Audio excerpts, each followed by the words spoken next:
명절 연휴는 내일까지 계속되지만 어제가 설날이었는데 잘 보내셨는지요? 그런데 명절을 잘 보낸다는 게 뭘까요? 명절 그러면 제일 먼저 떠오르는 이미지가 고속도로 가득 메운 차량 행렬입니다. 고향 찾아가는 분들이 그렇게 많습니다.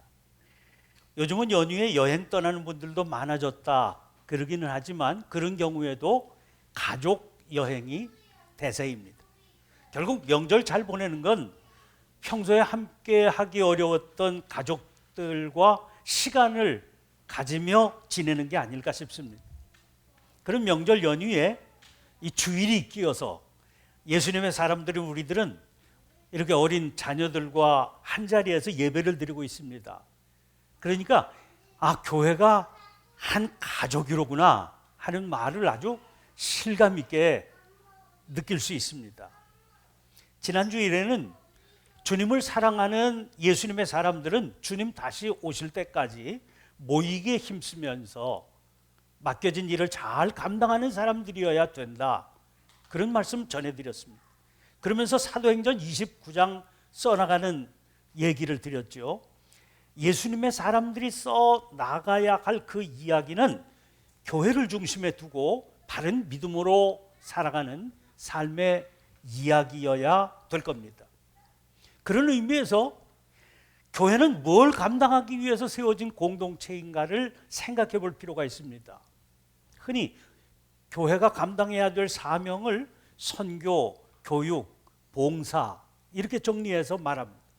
선교는 복음을 전하는 일이지요.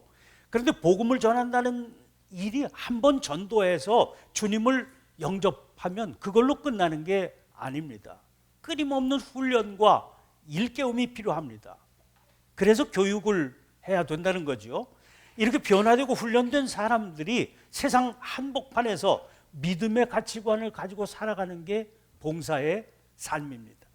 이런 삶을 지속적으로 실천하며 살아가는 사람들이 예수님의 사람들인 겁니다.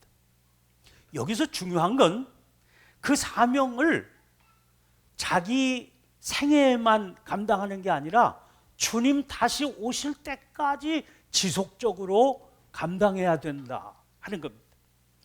그럼 그게 가능하려면 복음의 후계자, 그러니까 다음 세대를 반드시 잘 양성해 갈 수 있어야 됩니다. 저는 독일에서 몇 년 동안 목회를 한 적이 있습니다. 그 덕분에 유럽의 여러 지역을 찾아가 보았습니다. 오랜 기독교 역사를 자랑하는 지역이 유럽이지요. 그래서 거기는 찾아가는 곳곳마다 큰 예배당이 서 있습니다. 그 예배당 지었던 시절 한번 생각해 보세요. 그렇게 큰 건물이 필요할 정도로 그 당시에는 많은 사람들이 교회에 모였겠죠. 또 그런 건물 지어낼 만한 능력도 있었을 겁니다. 그런데 지금은 비어 있어가지고 때로는 팔려버리기도 하고 때로는 다른 용도로 사용되기도 합니다. 왜 그런 일이 일어났겠습니까? 그 당대에는 아주 훌륭한 믿음으로 살았어요. 그런데 그 믿음을 이어가지 못하게 된 겁니다. 이제 그런 얘기는 먼 유럽의 이야기만이 아닌 것 같습니다. 우리나라에도 기사를 보니까 카페로 사용되는 예배당 건물이 생겨났다, 그런 기사를 본 적이 있거든요. 또 잘 지은 아주 큰 예배당 건물이 이단에 팔렸다, 그런 얘기도 전해 들었습니다. 아무리 잘 지은 예배당이라고 그래도 거기서 예수님의 사람들이 모여서 믿음을 다지고 사역을 감당해야 교회인 겁니다. 아니 그 건물에 사람들이 모여서 커피 사 마시면 그게 카페지 예배당이 아니죠. 더더구나 이단에 넘어가서 복음을 어지럽히는 일에 사용될 수도 있는 겁니다. 다음 세대를 바르게 양육하는 게 그래서 중요한 겁니다. 사도행전을 읽다 보면 저절로 흥분이 됩니다. 놀라운 부흥이 일어나는 기록이기 때문이죠. 그때는 영적인 기사와 표적들이 특별한 일이 아니라 일상이었습니다. 사랑의 열매들 풍성했습니다. 믿음으로 살다가 매를 맞기도 하고 감옥에 갇히기도 하고 심지어 목숨을 잃고 순교하는 일까지도 아주 흔하게 일어났습니다. 믿음으로 살아가기가 그만큼 참 어려운 시대였죠. 그런데도 부흥의 불길이 꺼질 줄을 몰랐습니다. 어떻게 그런 일들이 계속해서 이어져 갈 수 있었을까요? 자기들만 믿음으로 살았던 게 아닙니다. 쉬지 않고 사람들에게 복음을 전했습니다. 그리고 계속해서 다음 세대를 길러냈습니다. 그들과 함께 세상 속에서 복음을 실천하는 삶을 쉬지 않고 살아갔습니다. 그게 사도행전 28장까지의 기록인 겁니다. 예수님의 사람들은 이런 믿음을 본받아서 이어가야 되는 겁니다.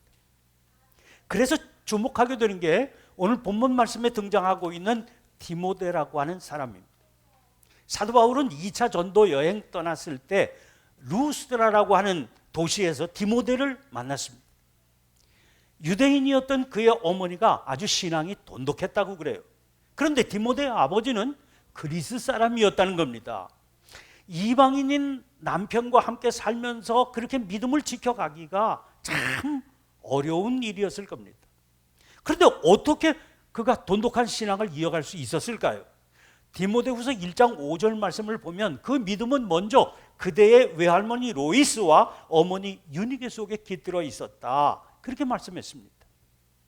디모데의 어머니도 자기의 어머니, 그러니까 디모데의 외할머니로부터 믿음의 훈련을 잘 받고 자랐습니다. 그래서 결혼을 한 뒤에도 그 믿음을 잘 지켜내서 아들을 믿음으로 양육할 수 있었던 거죠. 2절 말씀에 디모데는 루스드라와 이고니온에 있는 신도들에게 호평받는 사람이었다, 그랬습니다. 디모데의 믿음은 바른 인격적 훈련을 동반한 건강한 믿음이었던 거지요. 신실한 믿음, 그리고 바른 인격, 이거는 동전의 앞면 뒷면 같아요. 그래서 늘 함께 있게 마련입니다.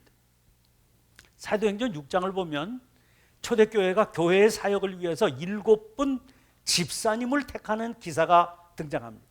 그때 선출 기준이 뭐였는지 기억하십니까? 신망이 있고 성령과 지혜가 충만한 사람이래야 된다 하는 거였습니다. 성령이 충만하면 성령께서 주시는 지혜가 따르게 마련이지요. 그 지혜는 우리의 삶에서 사랑과 기쁨과 화평과 인내와 친절과 선함과 신실과 온유와 절제 같은 그런 성령의 열매를 맺게 해줍니다. 한마디로 성령 충만하면 인격적인 성숙한 변화가 나타나게 된다는 겁니다. 그러니까 이런 사람은요, 이웃으로부터 신망과 호평을 받게 마련인데 디모데가 그랬다는 겁니다. 아직 어린 디모데였지만 그가 훌륭한 믿음의 제목이로구나 하는 걸 바울이 알아차렸습니다. 그래서 바울은 디모데가 자기와 함께 가기를 바랐다는 겁니다. 여기서 우리는 그 당시 바울의 상황을 주목해 볼 필요가 있습니다. 오늘 본문 바로 앞부분, 그러니까 15장의 마지막 부분은 참 안타까운 장면입니다. 2차 전도 여행 계획 세우고 떠나려고 하던 때거든요. 바울은 1차 전도 여행 때와 같이 당연히 자기 동역자 바나바와 함께 떠날 생각을 했습니다. 그런데 마가라고 하는 요한을 데리고 가는 문제로 이 동역자 두 사람 사이에 큰 다툼이 생겼습니다. 의견이 엇갈린 거죠. 이 마가 요한은 1차 전도 여행 때 함께 출발했던 전도대원 중에 한 사람입니다. 그런데 무슨 일 때문이었는지는 모르겠지만 여행 도중에 그만 전도대를 이탈해서 예루살렘으로 돌아가 버렸던 겁니다. 마가 요한의 외삼촌이었던 바나바는 이번에도 그를 데리고 가려고 했지만 바울이 그때 그 일을 거론하면서 반대했던 겁니다. 결국 두 사람은 갈라서고 말았습니다. 이제 그런 일이 있은 직후였으니까 바울은 마음에 큰 상처를 안고 있었습니다. 특별히 젊은 사람 데리고 가니까 이런 일 생겨. 그래서 젊은 사람에 대한 불신이 가득 찰 수도 있었던 상황입니다. 디모데가 비록 신도들에게 호평을 받는 사람이었다고는 그래도 앞으로 세심히 그를 지켜보면서 훈련을 시키는 일이라면 모를까, 전도 여행 같은 이런 중요한 사역에 동행하는 거 마음이 놓이지 않을 수 있었던 그런 상황일 겁니다. 게다가 바울을 만났을 당시에 디모데는 할례조차 받지 않았던 사람입니다. 사실 바울 자신은 예수 믿는 일과 할례 받는 일은 아무런 연관도 없다, 그런 확신을 가지고 있기는 했습니다. 그러나 자칫하면 그런 일이 불필요한 시비를 불러일으켜 전도에 지장을 초래할 수도 있는 그런 상황입니다. 그러니까 여러모로 아직은 디모데를 이 전도 여행 같은 중요한 일에 동참시키기에는 성숙하지 못한 그런 상황이었던 거죠. 그럼에도 바울은 그가 주님의 큰 일꾼이 될 수 있는 인물이다 하는 걸 알아보고 데려다가 할례까지 받게 해서 여건을 잘 갖추어서 전도 여행의 동행자로 삼았던 겁니다. 이제 디모데는 육신의 부모를 떠나서 사도 바울과 함께 새로운 삶을 시작했습니다. 바울은 그 디모데를 곁에 두고 자신의 삶 그리고 자기의 사역을 본받고 배우게 했습니다. 오늘 본문 5절 말씀 보세요. 그 결과가 어떤가? 교회들은 그 믿음이 점점 더 튼튼해지고 그 수가 나날이 늘어갔다. 이 여행을 함께 하며 디모데는 얼마 지나지 않아서 아주 훌륭한 일꾼으로 자라게 된 겁니다. 여러분, 그렇게 한 결과가 뭐겠습니까? 시간이 흐르니까 사도 바울의 사역의 범위가 점점 더 넓어졌습니다. 혼자서는 도저히 감당할 수가 없게 되었습니다. 그러나 사도 바울 곁에는 그동안 잘 훈련된 일꾼 디모데가 있었습니다. 자기가 꼭 가야만 되는데 도무지 갈 수 없는 그런 상황이 되었을 때 바울은 주저하지 않고 디모데를 대신 그리로 보냈습니다. 그 결과 데살로니가에도 고린도에도 바울을 대신해서 디모데가 갔습니다. 디모데가 가면 성도들을 굳건하게 하고 믿음을 격려해서 온갖 환난 가운데서 흔들리지 않게 하리라 확신했기 때문이죠. 디모데는 언제나 그 기대에 어긋나지 않게 사명을 잘 감당하고 돌아왔죠. 단순히 바울을 대신해서 심부름만 했던 게 아닙니다. 나중에 바울은 예루살렘을 향해서 마지막 길을 떠나게 됩니다.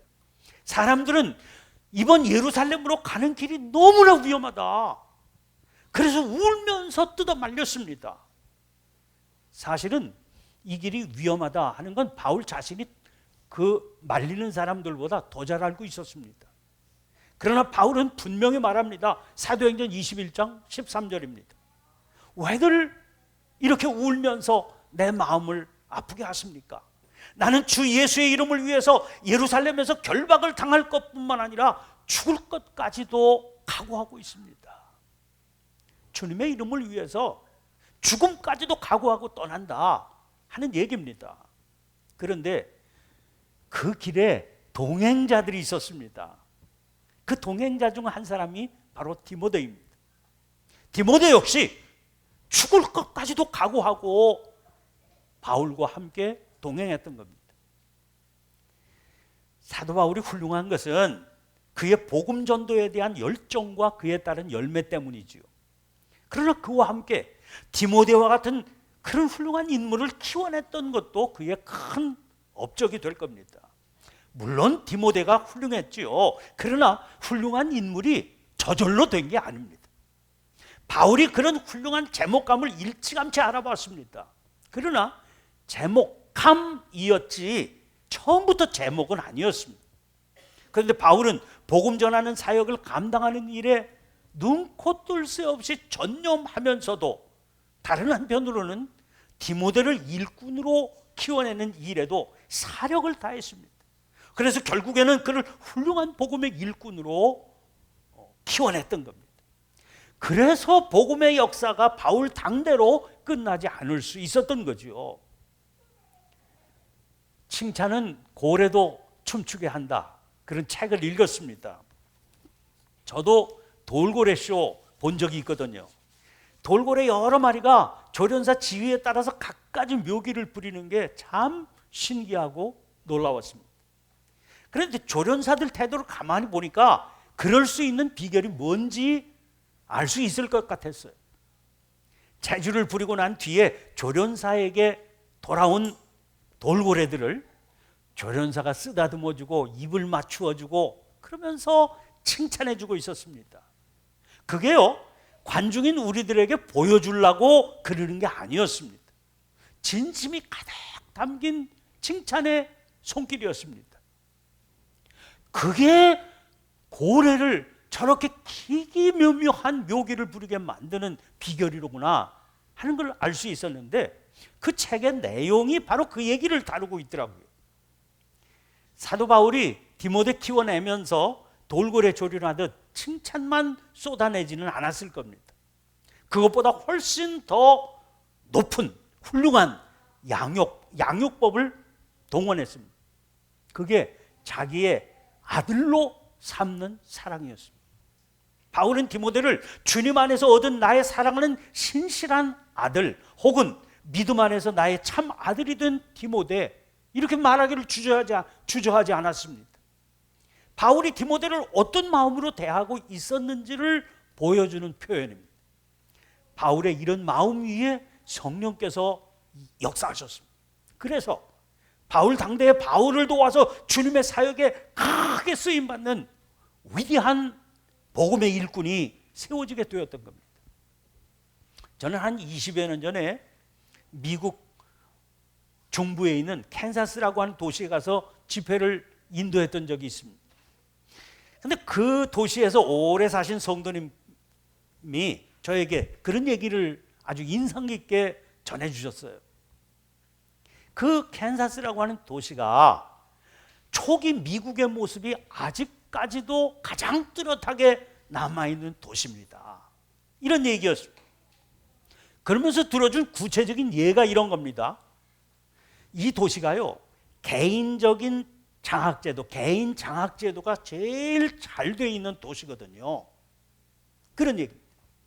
여러분, 미국 같은 부자 나라에서도 정말 우수한 학생인데 학비가 없어서 고생하는 경우 많겠죠.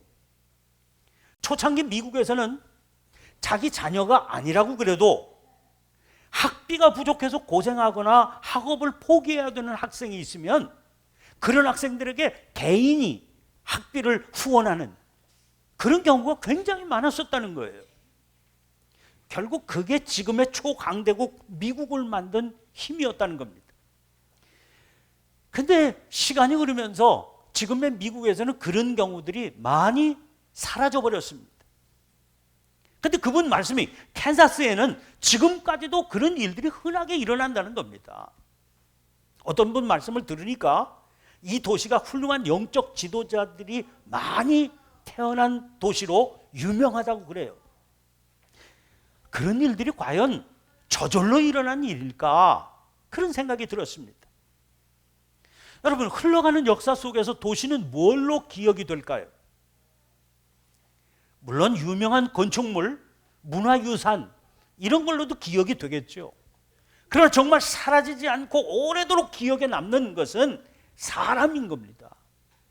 거기서 배출된 위대한 역사적인 인물이 누구였는지가 기억에 남게 되는 겁니다. 교회는 어떨까요?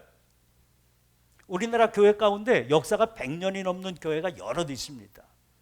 그 중에 하나인 수표교 교회라는 교회에서 여러 해 전에 100주년, 창립 100주년 기념 행사가 열렸습니다. 여러 행사가 있었는데 그 행사 가운데 가장 중요한 행사가 그 교회 담임하셨던 신석구 목사님을 추모하는 창작 칸타타 공연을 올린 거였습니다. 신석구 목사님은 3.1운동 때 민족대표 33인 중 한 분으로 참여했다가 2년 8개월 동안 옥고를 치르신 애국지사입니다. 그 뒤로도 신사 참배 거부, 일장기 개항 거부 같은 일로 여러 차례 옥에 갇혔습니다. 목사님이 북한에서 목회하시다가 해방을 맞으셨거든요. 공산당 정부가 들어서게 되니까 목사님들 신변이 위험해졌습니다. 주변 사람들이 안전을 위해서 남쪽으로 내려가시도록 그렇게 강력하게 권면했지만 목자가 양을 버리고 어디로 갔느냐? 거부를 하고 그곳에서 반공 운동을 계속해서 벌이셨습니다. 결국 6.25가 일어난 후에 평양 근교에서 순교하시고 말았습니다. 이 수표교 교회는 워낙은 그 서울에 있는 청계천변에 세워져 있던 교회였는데 강남이 개발되면서 그리로 이전을 했습니다. 여러분, 지역을 옮겨서 이전을 했으니까 옛날 건물 다 철거됐지요. 다른 역사의 흔적 거의 다 사라져버리고 말았습니다. 그러나 정말 기념해야 되는 것은 사라지지 않습니다. 사라질 수도 없어요. 그 교회가 정말 기념할 것은 훌륭한 인물이니까요. 그런 사라지지 않는 자랑거리가 진짜 자랑거리인 겁니다. 평생 제가 목회를 하다 보니까 장례 많이 모셨습니다. 그 중에 참 안타까운 장례들이 있었어요. 평생 신앙생활 잘 하시면서 충성스럽게 교회 섬기던 권사님이 돌아가셨습니다. 이런 권사님이 돌아가셨는데 목사가 찾아가서 장례 예배를 드릴 수가 없는 겁니다. 왜요? 자녀들이 신앙생활을 하지 않거든요. 예배 드리는 거 원치 않습니다. 권사님 본인은 그렇게 신앙생활 잘하셨는데 그 신앙이 그만 당대로 끝나버리고 만 겁니다. 권사님 떠나가시는 그 마지막 장면이 얼마나 가슴 쓰리게 안타까운지 알 수가 없습니다. 예수님의 사람들이 써내려가야 하는 사도행전 29장 이야기는 주님 다시 오실 때까지 계속되어야 하는 이야기인데 이렇게 그쳐버리고 이어져 가버리지 못하게 됩니다. 이것은 비단 한 가정에만 국한된 이야기가 아닙니다. 교회의 경우도 마찬가지입니다. 한때 왕성하게 부흥했던 교회가 그렇게 될 수도 있습니다. 오늘 한국 교회에서 교회 학교를 운영하지 못하는 교회가 점점 늘어난다고 그래요. 단순히 떨어지는 출산율만 핑계대고 있어서는 안 됩니다. 성도들 가정에서 사랑하는 자녀들에게 영적인 유산을 전하는 노력을 게을리해서는 안 되는 겁니다. 교회가 복음의 일꾼 키워가는 일을 소홀히 해서는 안 되는 겁니다. 다른 무엇보다 이 일이 소중한 겁니다. 이 일이야말로 예수님의 사람들이 온 힘을 기울여서 감당해야 될 소중한 사역입니다. 사랑하는 성도 여러분, 우리 예수님의 사람들 교회가 지금보다 앞으로가 더 기대가 되는 교회, 복음의 역사가 앞으로 더 왕성하게 나타나는 교회가 되시기를 축원합니다. 그럼 그 일 누가 감당해야 되는 겁니까? 그 일을 누가 감당할 수 있는 겁니까? 지금 우리와 함께 예배드리고 있는 이 우리의 자녀들이 감당해야 되는 겁니다. 그들이야말로 디모데와 같은 소중한 일꾼들입니다. 온 교회가 그들을 복음의 자녀로 여겨서 사랑으로 잘 양육해서 갈수록 더 놀라운 교회, 갈수록 복음의 역사가 더 왕성하게 나타나는 교회를 이루어가게 되시기를 주님의 이름으로 간절히 축원합니다. 오늘 주신 말씀 기억하며 오늘 특별히 우리와 함께 예배드리고 있는 어린 자녀들을 축복하며 기도할 수 있기를 바랍니다. 저들이 믿음의 유산을 더 잘 이어갈 뿐만 아니라 더 풍성하게 채워가서 이 예수님의 사람들 교회가 앞으로가 더 기대가 되는 교회가 되게 해 주시옵소서. 교회의 디모데들이 잘 양육받는 교회를 세워갈 수 있도록 주님 지혜와 믿음과 은혜를 풍성케 내려 주시옵소서. 간절히 기도하십시다. 함께 동성으로 기도하겠습니다. 거룩하신 아버지 하나님, 오늘 감사합니다. 복된 주일, 명절의 한복판에 맞은 주일, 어린 자녀들과 함께 이렇게 소중한 예배를 마음 모아드리며 주님 앞에 간절히 기도하게 해주시니 감사합니다. 어린 디모데들이 잘 자라서 이 교회를 더 왕성하게 부흥시켜 나가는 아버지 하나님, 복음의 일꾼들 되기를 소원하고 기도합니다. 교회가 이 일에 최선을 다하게 도와주옵소서. 아버지 하나님, 그리하여 아버지 곳곳에 이 시대에 디모데가 세워져서 아버지 세상을 변화시키는 예수님의 사람들 교회, 아버지 하나님 지역을 새롭게 하고 아버지 하나님을 기쁘시게 하는 복된 교회를 세워갈 수 있도록 은총을 더하여 주옵소서. 여건이 어렵고 힘들다 탓하지 않게 하시고 아무리 어려운 여건 속에서도 이 소중한 사역을 주님 오실 때까지 잘 잘 감당하며 복음을 지켜가는 귀하고 자랑스러운 교회가 되게 하여 주시옵소서. 예수님 이름으로 기도합니다. 은혜로우신 하나님, 설 명절 연휴 중에도 거룩한 주일 소중히 여겨 주님의 전에 모여 예배드리게 하심을 감사드립니다. 특별히 자녀들과 함께 한 자리에서 예배드리는 이 시간 허락해 주시니 감사합니다. 예수님의 사람들을 자랑스럽게 이름에 넣어 저희가 누구인지를 언제나 기억하며 살고 있는 저희들입니다. 그런 사람들이라면 무엇을 목표로 삼고 살아가야 하는지를 잊지 않게 주옵소서. 무엇보다 사랑하는 자녀들에게 믿음의 유산을 물려주며 든든한 복음의 일꾼으로 세워가는 일에 소홀함이 없게 해 주시옵소서. 명절임에도 교회 앞날을 튼튼히 준비하기 위해 교회를 떠나 주님 안에서 안식하고 계신 담임 목사님 기억하며 기도합니다. 이 한 달 시간을 주님께서 강하게 붙들어 주옵소서. 영적인 체험과 육적인 쉼의 시간을 통해 주님의 종이 앞날의 교회를 이끌고 나가기에 넉넉하고 흡족한 은혜로 체험받는 복된 기회 되게 하여 주시옵소서. 이 마지막 때 예수님의 사람들인 저희들을 통해 세상을 변화시켜 주님의 구원을 알게 되기를 원하시는 구주 예수님 이름으로 기도하옵나이다. 아멘.